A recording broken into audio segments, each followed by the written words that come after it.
Hey, well, happy Wednesday, everyone. I'm so glad you are here with me, and I'm just going to give a minute to let everyone jump in that may be attending. We are broadcasting live. It looks like our tech is up and running. We're broadcasting on Facebook and YouTube, as well as always on LinkedIn, my favorite platform.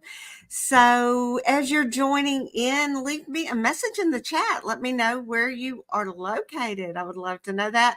And if you're catching this on the replay, make sure that you use hashtag replay and let me know where you're tuning in from, or if you have any comments as well. I will be checking the comments in the chat throughout the live stream. We'll happy to take any questions that you've got today. So also, I wanted to remind you too, if you are watching on Facebook, really important that you go to streamyard.com/Facebook. Give Facebook permission for me to see your name. Otherwise, if you leave me a comment, all it's going to do is just say Facebook user, and I don't know who you are, and I won't be able to answer you directly. And I feel like that's so impersonal. So if you are willing to do that, I would love for you to do that. Again, that's streamyard.com/Facebook, giving Facebook permission to see your name so it doesn't say user name in the comments. So again, if you're joining me, make sure you let me know in the comments where you're joining in from. And if you have questions along the way, be sure to leave those as well. And so I want to start off by saying, if you are new to me and I am new to you, let me take a second and introduce myself. My name is Beverly Smith. I am the founder of Career Success Strategies, and I'm the former owner of a staffing and recruiting firm. So I know firsthand what it's like to hire my own people, as well as what hiring managers are looking for. And I use that knowledge now to help mid and senior level professionals build their resumes and help them with their job search strategies so that they can land the career of their dreams. So I want to remind you, we talked a little bit last week about this, but September is Update Your Resume Month. So this is a great time to get your resume up to date. And this month we're talking all things resume. So if you missed last week, we had a special guest. Love her. Her name is Laura DiCarlo. She is from Career Directors International. She joined us last week and she told us what Update Your Resume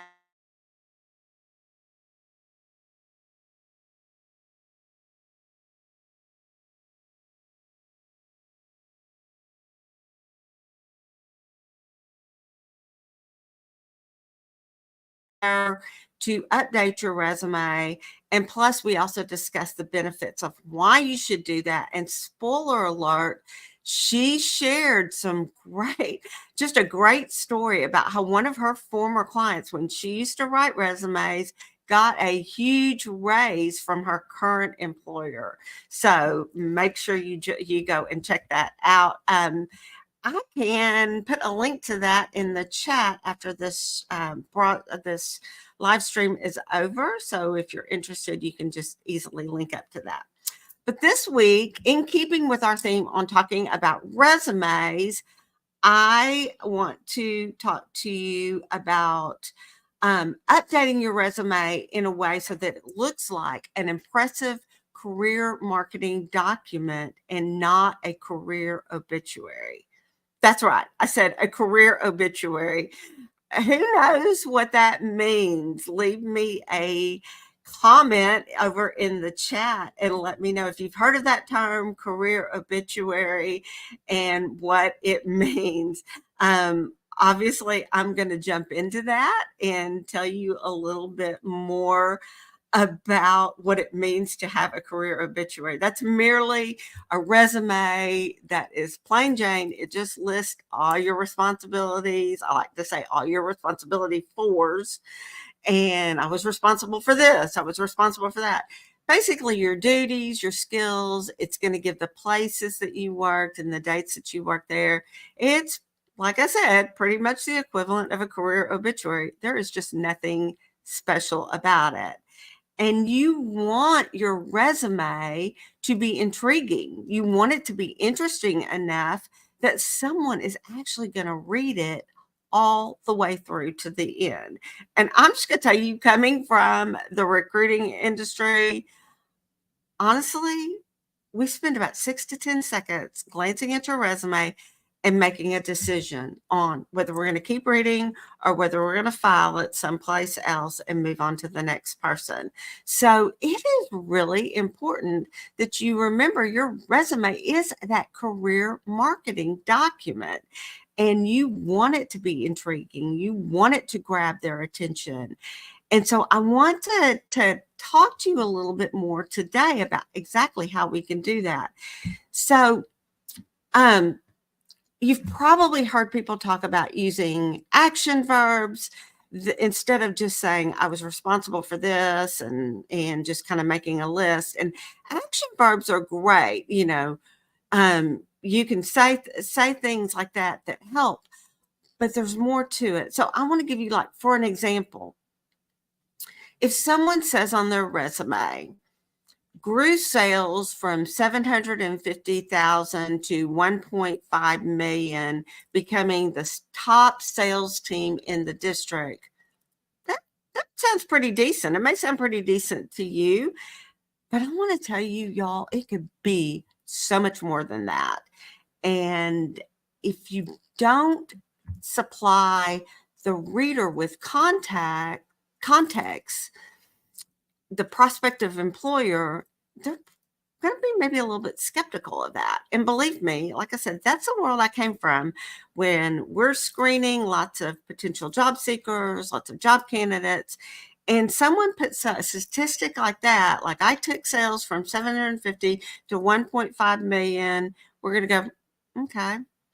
And honestly, there's not context. We don't understand. I mean, that may be a good thing. It may be just standard. It may be, we just don't know. There's just not any context. And what do I mean by context? So you want the hiring manager or the recruiter to understand what it is you stepped into. They want to know why you are qualified, just how and why. And you've got to connect these dots for them with your resume.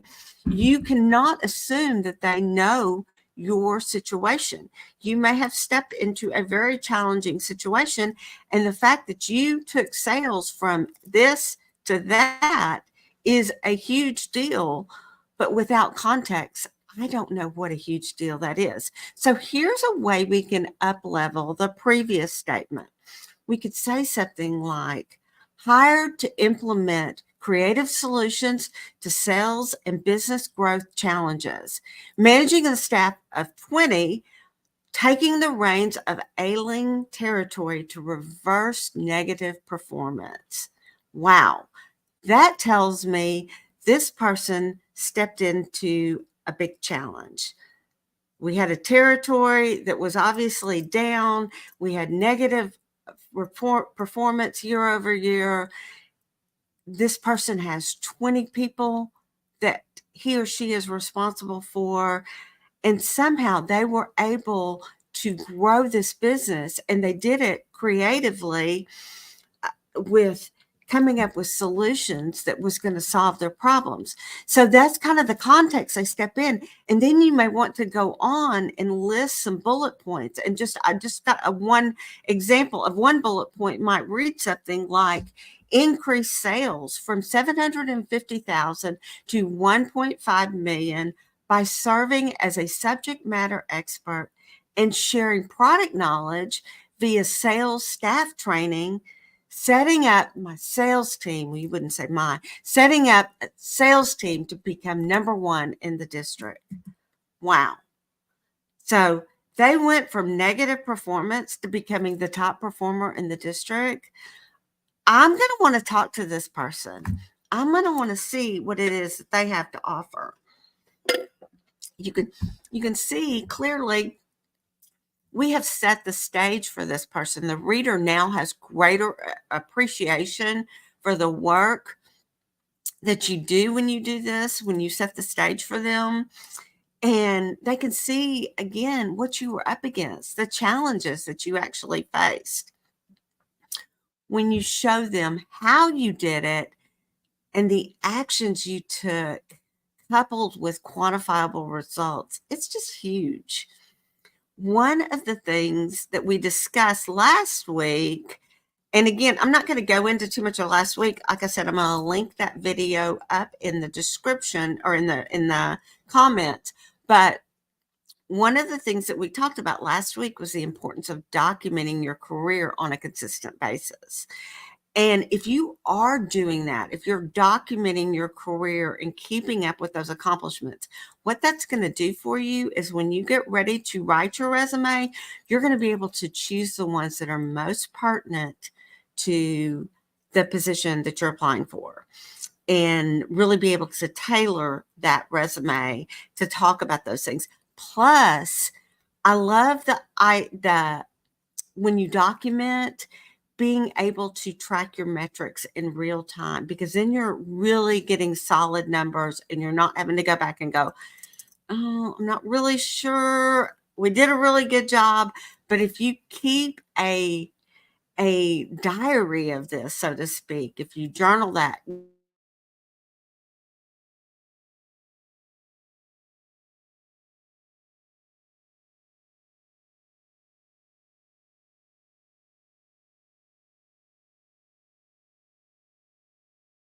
tell the reader why you're the most qualified person for that job.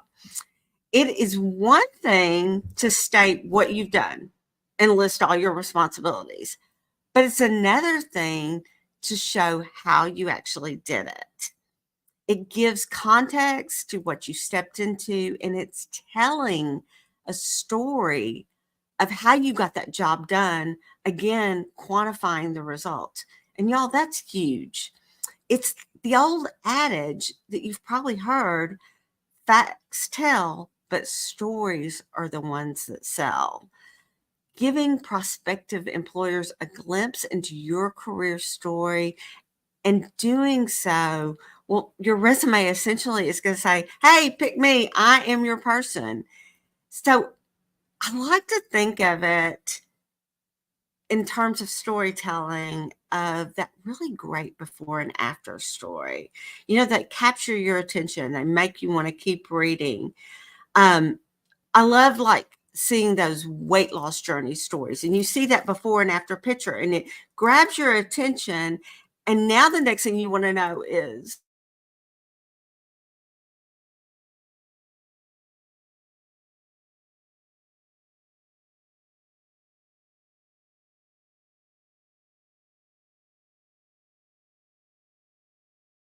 another great example is like in the sports world. So if you ever watch any championship games, like the Super Bowl or maybe the college football championship or the Olympics, I do tons of these. Invariably, they are going to have feature stories throughout the broadcast of some of the more successful athletes that overcame some sort of adversity in their life to get to where they are now. And you find yourself captivated by these stories. They're inspiring, and you're leaning in and you're really listening. Well, that's what we want to do with your resume. When I work with a client, I really want to uncover what their career story is so that I can grab the attention of that prospective employer of my client. And that really shows you putting yourself out there and showing how you are different from all of the other candidates. So let me just check real quick to see if anybody's got any comments. I am not seeing anything so far. So I'm going to go on and start to wrap things up. I hope that this has been helpful for you.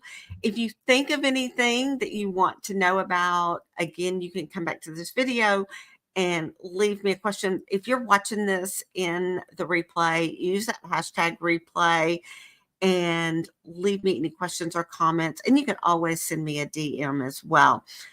I specialize, as I mentioned earlier, in working with mid and senior professionals. This is Update Your Resume Month.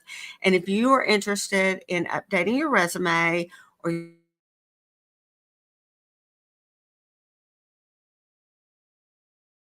in job search right now, I do offer a free consultation, and you would just need to send me a DM and I'll send you a link to get you on my schedule.